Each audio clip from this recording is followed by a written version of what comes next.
Hello guys, how are y'all doing today? My name is Cesar Beltran and I am part of the QMS team here at Diamond C, and today I want to talk to y'all about our fundamental number 6, that is check your ego at the door.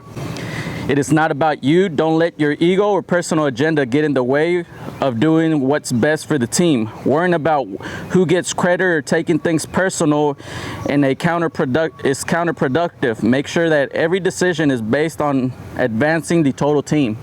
This fundamental really hit home for me, as one of my strengths is being competitive. Growing up, playing sports and different activities, I would get very focused on winning and not pay attention to my team. Throughout the years, and when I started at Diamond C, I realized with this fundamental that I need to set my ego aside and work with a team to be able to achieve the goal. I have realized that not everything falls on me, that if I work with a team and I watch my ego, we can all be successful. Don't get me wrong, I still have a lot of growing to do. However, with my Diamond C team, I know this can be accomplished. For this week's challenge, I would like to challenge y'all to work as a team and watch your ego. Don't focus on yourself, but focus on the team and see what can be accomplished.